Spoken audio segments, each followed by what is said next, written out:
प्रधानमंत्री नरेंद्र मोदी का fire mode on है बॉस। आजकल वो तूफानी मोड में चल रहे हैं। एक तरफ पाकिस्तान की रिलाई चल रही है तो दूसरी तरफ नरेंद्र मोदी ने पाकिस्तान के दोस्तों का हिसाब करना भी शुरू कर दिया है। पाकिस्तान का साथ देने वाले तुर्की पर एक्शन तो पहले ही शुरू हो चुका था। अब चीन के खिलाफ भी नरेंद्र मोदी ने नया ऑपरेशन लॉन्च कर दिया। यह ऑपरेशन इसलिए जरूरी था क्योंकि पाकिस्तान की जो बदमाश कंपनी, उसका सरगना तो चीन ही है।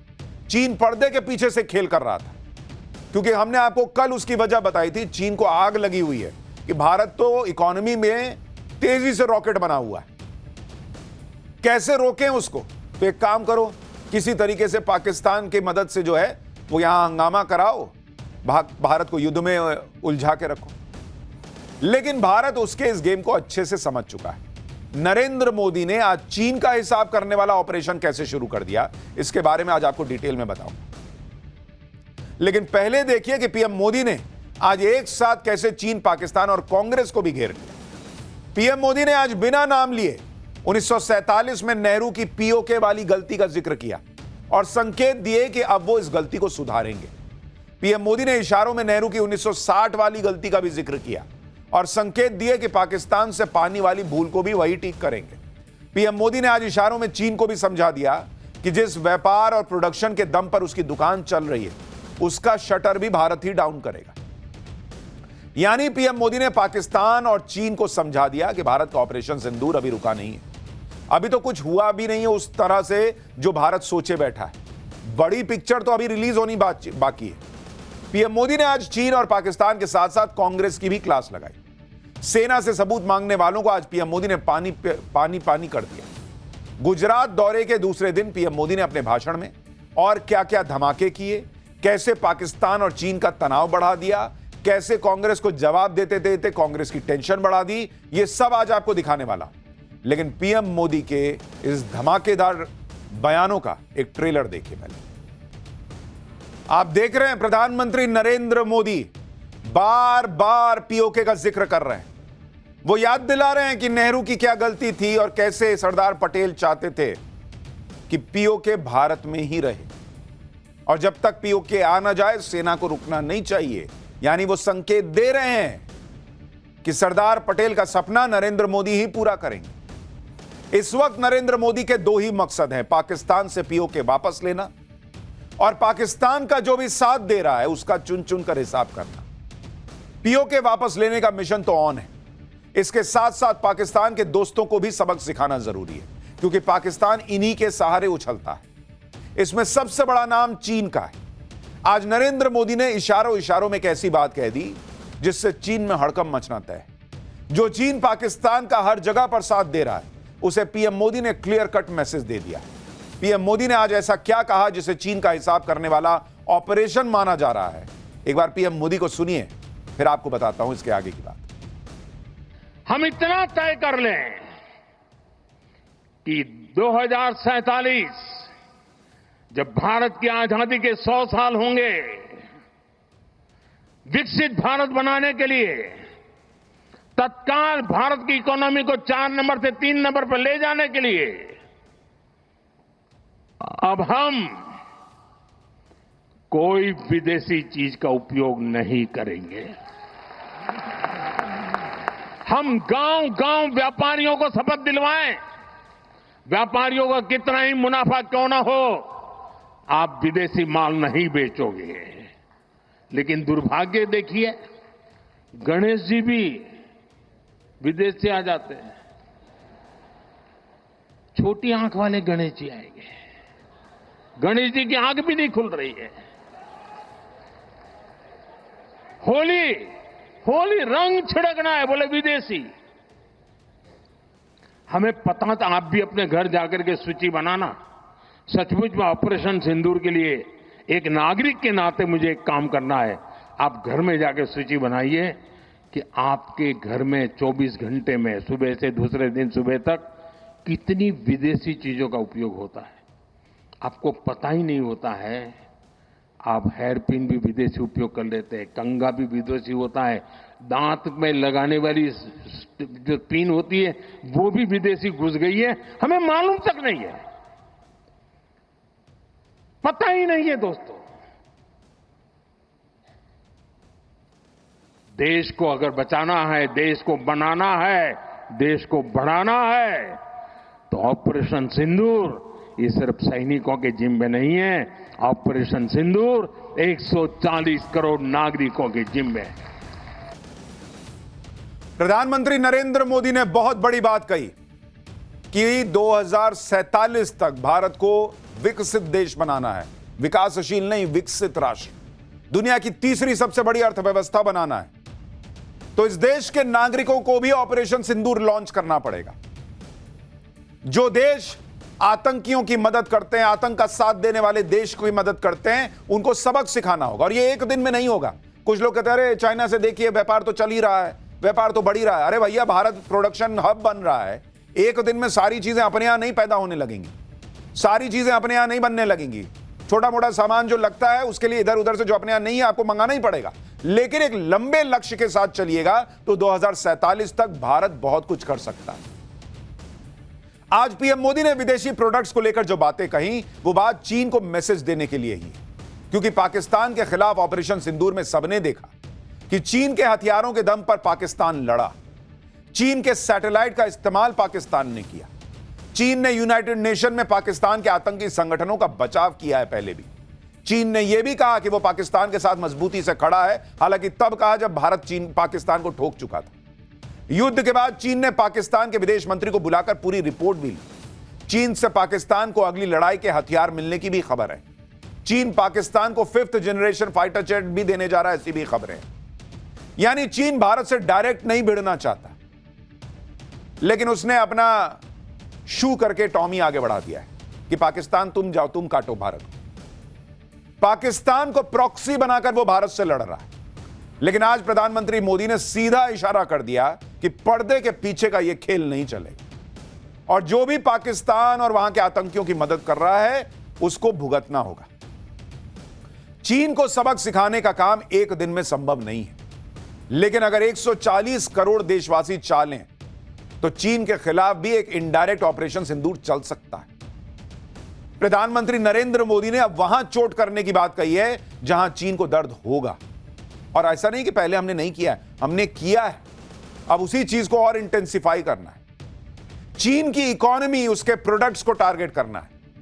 पीएम मोदी की यह बात 100% सही है कि बीच बीच में हम एक्टिव हो जाते हैं कि विदेशी सामान नहीं खरीदेंगे, देसी सामान खरीदेंगे, लेकिन फिर सुस्त पड़ जाते हैं। पिछले कुछ सालों से यही हो रहा है। जो विदेशी सामान एक समय पर हमने बिल्कुल बॉयकॉट कर दिया था, वो लोग फिर से खरीदने लगे।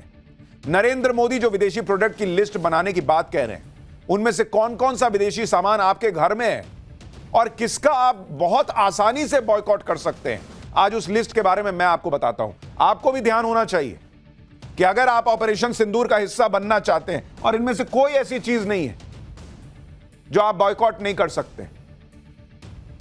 चीन का सामान जो आप यूज कर रहे हैं उसमें क्या क्या शामिल है, अगर आप देखेंगे, सबसे पहला स्मार्टफोन, जो आज की डेट में बहुत सारे लोगों के हाथ में चीन का स्मार्टफोन है। और अगर आप स्मार्टफोन को देखें तो कौन सी टॉप विदेशी कंपनियों के फोन भारत में बिक रहे हैं, मैं आपको उनके बारे में बताता हूं। वो आप चेक कर लीजिए, जिनको आप बॉयकॉट कर सकते हैं। उनके नाम है MI, ये चीन की कंपनी। रेडमी का फोन, आप चीन की कंपनी का फोन यूज कर रहे हैं। ओप्पो, वीवो, रियलमी, ये सारे फोन आपको सस्ते में मिल जाते हैं। आप कहते हैं अरे वाह, बहुत बढ़िया, सस्ता फोन मिल गया। लेकिन ये सारे फोन चाइना के प्रोडक्ट हैं। अगर आप ये फोन भी छोड़ दें इस्तेमाल करना और कोई भारतीय फोन या कोई और दुनिया के दूसरे हिस्से का बना हुआ फोन इस्तेमाल करना शुरू कर दें, तो चीन को आप जो है वो सीधे सीधे बड़ा झटका दे देंगे। MI, Redmi, Oppo, Vivo, Realme. इतना ही नहीं, इसके अलावा आप देखिए, जब आप फोन यूज करते हैं उसमें आप टेम्पर्ड ग्लास लगाते हैं। टेम्पर्ड ग्लास कि फोन मेरा टूटे नहीं, उसका कवर ठीक रहे। टेम्पर्ड ग्लास में कौन कौन सी कंपनियां हैं? एक है स्पिजन, ये भी चाइना की कंपनी, और एक है बेसस, ये भी चाइना की कंपनी है। तो अगली बार टेम्पर्ड ग्लास लगवाने जाइए और कोई दिखाए तो बोलिए कि कंपनी बताओ कौन सी है। और अगर कंपनी स्पाइजन और बेसस दिख रही है तो बोलिए ये नहीं चाहिए भैया, दूसरा दे दो। तीसरा प्रोडक्ट जो आप यूज करते हैं, आपके घर में होगा, और वो बहुत संभव है कि वो चाइना में बना हुआ हो, चाइना की कंपनी का हो, और वो है स्मार्ट टीवी जो हम इस्तेमाल करते हैं। स्मार्ट टीवी में कौन कौन से कंपनियां हैं? ये MI, ये भी चीन की स्मार्ट टीवी बनाने वाली कंपनी। रियलमी, एक है TCL, ये भी आजकल बहुत सस्ती टीवी LED स्क्रीन बेच रही है, लोग कहते हैं TCL का ले लेते हैं। MI, रियलमी, TCL, इसको मारिए कोहनी बोली बक, नहीं चाहिए तुम्हारा टीवी। तो ये भी आप करके चीन को जो है वो नुकसान पहुंचा सकते हैं, चीन को सबक सिखा सकते हैं। चौथा, जो आप सामान बहुत सारे लोग यूज करते हैं, लैपटॉप। आजकल हर किसी के पास लैपटॉप रहता है, लेकिन क्या आपको पता है कि आपके पास जो लैपटॉप है वो चाइना का बना हुआ है या नहीं? मैं आपको कंपनियां बताता हूं जिनको आपको छोड़ना है। एक है OnePlus, इसका लैपटॉप बहुत लोग यूज करते हैं, ये चाइना की बनी हुई, चाइना की कंपनी। लेनोवो, ये भी चाइनीज माल है। हुआवेई, ये भी चाइनीज है। और एक है हेयर, ये भी चाइनीज माल है। तो लैपटॉप खरीद रहे हैं तो ये 4 कंपनियां हो सके तो अवॉइड कीजिए। छोटी छोटी चीजें हैं जो आप और हम रोज खरीद रहे हैं, रोजमर्रा की जिंदगी में इस्तेमाल कर रहे हैं, हमारे घर में भी है कि एक लैपटॉप तो लगभग आजकल सबके पास होता है, एक स्मार्टफोन तो आजकल सबके पास होता है। अब खरीद लिए हैं जो खरीद लिए हैं, लेकिन अगला लेने जा रहे हैं तो अवॉइड कीजिए कि इन कंपनियों का मत लीजिए, भारतीय कंपनियों का लीजिए या किसी और देश की कंपनी का ले लीजिए। एक और प्रोडक्ट जो बहुत सारे लोगों के घर में है वो है AC, एयर कंडीशनर। उसमें कौन कौन सी कंपनी अवॉइड करनी है जो चाइना माल भेज रहा है हमारे यहां? एक है वाई हेयर है, एक है माइडिया, ये भी चीन की कंपनी है, एक है हाइसेंस, ये भी चाइना की कंपनी है, और एक है TCL, ये भी चाइना की कंपनी है। हटाइए भाई, दुनिया भर के इतने सारे प्रोडक्ट चल रहे हैं दूसरे दूसरे देशों के भी। आपको मेड इन इंडिया ले लीजिए, सबसे बढ़िया, लेकिन तुरंत अगर कोई मेड इन इंडिया नहीं पसंद आ रहा है तो कहीं और की कंपनी का ले लीजिए, लेकिन ये चीन वाली कंपनी का छोड़िए। चाइना को भी तो पता चले कि हम यहां AC खरीदना कम करेंगे, तापमान चाइना में बढ़ जाएगा बॉस। एक और तापमान चीन का बढ़ाने वाला प्रोडक्ट जो कई घरों में है, फ्रिज यूज करते हैं ना आप, फ्रिज देखिए, इसमें भी वो हेयर कंपनी घुसी हुई है। एक तो नाम ऐसा रखता है कि पढ़ने में समझ में नहीं आया, हायर नाम है, हेयर नाम है, क्या नाम है, लेकिन जो भी है उसको मत यूज कीजिए। और एक है हाईसेंस, कॉमन सेंस लगाइए, हाईसेंस को भूल जाइए, ये फ्रिज चाहिए ही नहीं। आप यहां ये चाइना का फ्रिज यूज करना बंद करेंगे, वहां उसका बर्फ जमना शुरू हो जाएगा। और प्रोडक्ट बताता हूं, अभी सुनते जाइए बॉस। वॉशिंग मशीन, ये वॉशिंग मशीन हर घर में आप कपड़ों की धुलाई कर रहे हैं ना बॉस, लेकिन आप कौन कौन कंपनी जो है अवॉइड कीजिएगा तो धुलाई चाइना की हो जाएगी। यही है हायर है और एक माइडिया, ये 2 चाइनीज कंपनी, इनको बोलिए कि नहीं चाहिए हमको कपड़ा, हम खुद हाथ से धो लेंगे भाई, नहीं तो कोई दूसरी कंपनी का ले लेंगे, वहां चाइना की धुलाई शुरू हो जाएगी। हालांकि इनमें से कई कंपनियों और ब्रांड के कई प्रोडक्ट भारत में ही बनते हैं, लेकिन कई प्रोडक्ट जो है वो इंपोर्ट भी होकर आते हैं। अब हमारी ये पूरी कोशिश होनी चाहिए कि हम अपने खुद के प्रोडक्ट बनाएं जो भारत में मैन्युफैक्चर हो सके। और चूंकि आपको मैन्युफैक्चरिंग करनी है तो हो सकता है मैन्युफैक्चरिंग से जुड़ी कई चीजें आपको चाइना से अभी मंगानी पड़े, तो इसलिए चाइना से एकदम से आयात निर्यात जो है वो घट जाएगा, ऐसा नहीं होगा। लेकिन हां, आप जो अपने तरफ से भूमिका निभा सकते हैं वो कीजिए, और विदेशी प्रोडक्ट्स पर हमारी डिपेंडेंसी धीरे धीरे ही कम होगी, जागरूक होने से होगी। लेकिन ये तो ऐसे प्रोडक्ट हैं जो कई घरों में हैं, और भी कई ऐसे प्रोडक्ट हैं जो ज्यादातर विदेश से इंपोर्ट होकर आते हैं। इन प्रोडक्ट्स के कंट्री ऑफ ओरिजिन को देखेंगे तो किसी में चाइना लिखा होगा, किसी में टर्की लिखा होगा, किसी में कोई और देश होगा। इसमें चीन में बने प्रोडक्ट्स ज्यादातर जो है वो भारत आ रहे हैं। जैसे अगर आपको मैं और ऐसे कुछ प्रोडक्ट्स बताऊं जो आप अवॉइड कर सकते हैं, जो चाइना का बना हुआ माल हो सकता है। एक है CCTV, आजकल हर घर में हम CCTV लगाते हैं। भाई आप CCTV लीजिए, लगवाइए, लेकिन देखिए मेड इन चाइना तो नहीं है। इतना ही नहीं, झालर, दिवाली में हम झालर लगाते हैं, वो झालर चाइना का बना हुआ आ रहा है। अपने यहां बढ़िया बढ़िया झालर बन रहा है, अपने पूछिए खरीदने के पहले कि मेड इन इंडिया झालर है तो दो, नहीं तो जाओ भगो यहां से भाग। आप होली में जो पिचकारी यूज करते हैं, होली की पिचकारी, भाई आजकल वो प्लास्टिक वाला माल सस्ता आ जाता है, चाइना का बना हुआ नहीं चाहिए हम लोग को, अपना इंडिया का बना हुआ पिचकारी यूज करेंगे। बैटरी वाले खिलौने, बैटरी के खिलौने, ये इनमें से कई सारे प्रोडक्ट जो हैं वो चाइना से आ रहे हैं, मत लीजिए, आपको मिल जाएगा। और पहले भी खिलौनों का बॉयकॉट हमने किया है, अभी इसको फिर से गति दीजिए। फर्नीचर, भाई आजकल तो नया ट्रेंड चला हुआ है, लोग चाइना जा जाके फर्नीचर खरीद रहे हैं, ये नया ट्रेंड चला है। आप रील देखिएगा, लोग ले जाते हैं कि चलिए आपको चाइना में बढ़िया सस्ता माल खरीदवा देते हैं फर्नीचर। क्या अपने यहां फर्नीचर नहीं बन रहा है? अपने यहां का फर्नीचर लीजिए। इसके अलावा जो हीटिंग पैड है, हीटिंग पैड वो मत लीजिए चाइना का। जो आप इलेक्ट्रिक मसाजर लेते हैं, भाई आप मसाज ले रहे हैं चाइना का माल खरीद के, वहां उसका मसाज चल रहा है, उसको मजा आ रहा है, बक नहीं चाहिए तुम्हारा मसाज। जो आर्टिफिशियल ज्वेलरी लेते हैं, आर्टिफिशियल ज्वेलरी मत लीजिए, बहुत सारा चाइना का माल आ रहा है। पूछिए कि चाइना वाला तो नहीं दे रहे हो, हमको मत सटाओ चाइना का माल। आप बैडमिंटन का रैकेट लेते हैं, वो बैडमिंटन का रैकेट आ रहा है चाइना का बना हुआ। ये सब आपको इसलिए पता हो, बता रहा हूं कि आपको पता रहना चाहिए। बहुत लोगों को पता ही नहीं कि अरे भैया बैडमिंटन खेल रहे हैं, इधर से ढल गया दिन, ढल गई रात, उधर चाइना में जो है वहां चकाचौंध पैसा छप रहा है। प्लास्टिक का कंटेनर, भाई देखिए भर गया, बोर्ड भर गया, भाई इतना माल हम लोग चाइना का यूज कर रहे हैं। प्लास्टिक का कंटेनर, बेडशीट, कॉफी मेकर, सब चाइना का आ रहा है। तो भाई चाइना को आपको रोकना है, सबक सिखाना है, तो छोटी छोटी चीजें पूछिए ना भाई, दुकान में जाइए, बोलिए ऐसे पलट के दिखाइए मेड इन चाइना तो नहीं है, दिखाओ, नहीं लेंगे चाइना वाला। पीएम मोदी ने आज जिन गणेश जी की मूर्ति का जिक्र किया, ये छोटी छोटी आंख वाले गणेश जी आ रहे हैं, ये देखिए, वो भी चीन से बनकर आ रही है। इन मूर्तियों में गणेश जी की आंख को बंद दिखाया गया है, और ऐसी मूर्तियां भारत के बाजार में 400-400 रुपए में बिक रही हैं। भाई लोगों को क्यूट गणेश जी लग रहे हैं। गणेश जी क्यूट चाहिए आपको, आंख बंद किए हुए हैं, आपकी तरफ देखिए नहीं रहे हैं। ये आपको बिना आंख वाले कौन से गणेश जी पसंद आ रहे हैं? ये चाइना वाला बना के भेज रहा है, क्योंकि उसके अंदर भाव तो है नहीं कि गणेश जी बना रहे हैं।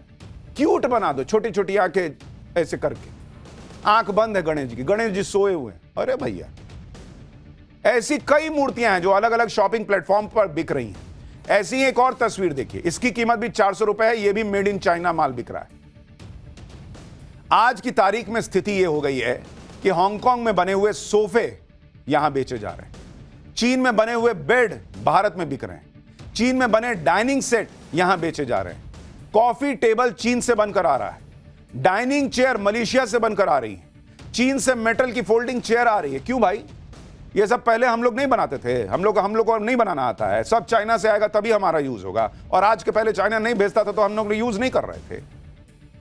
यही सब धीरे धीरे बंद होना चाहिए, एक रात में नहीं होगा, लेकिन धीरे धीरे कीजिएगा, तब जो है चीन को समझ में आएगा कि बाप रे बाप, यहां तो पब्लिक अगर मूड में आ गई तो बहुत दौड़ाएगी हमको। क्या भारत में अच्छे फर्नीचर की कमी है क्या? क्या मेड इन इंडिया अच्छे सोफे नहीं बन सकते?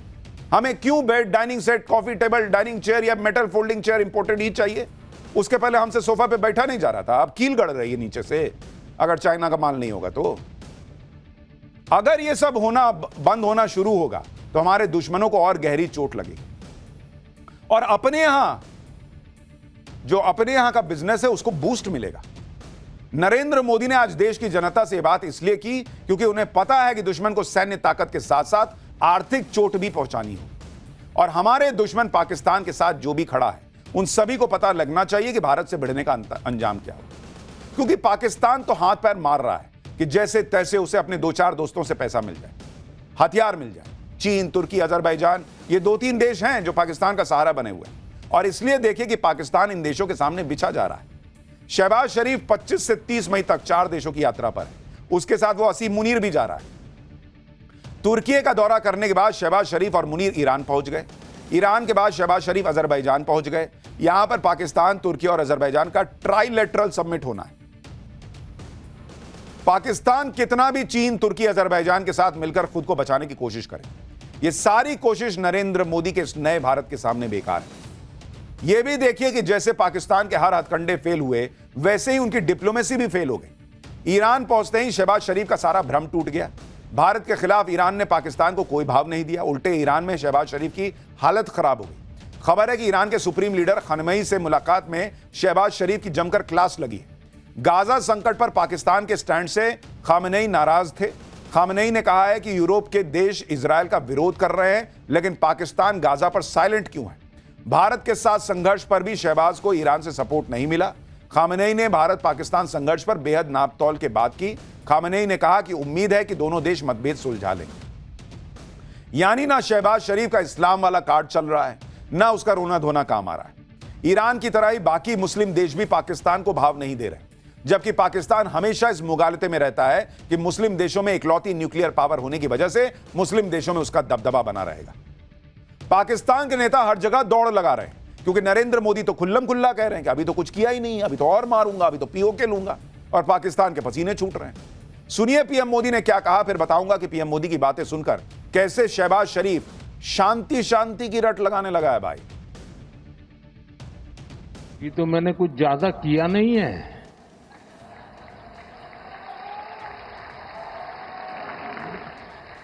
अभी तो हमने कहा है कि हमने इसको एबेंस में रखा है, वहां पसीना छूट रहा है, और हमने डैम थोड़े खोल करके सफाई शुरू की। जो कूड़ा कचरा था वो निकाल रहे हैं, इतने से वहां फ्लड आ जाता है।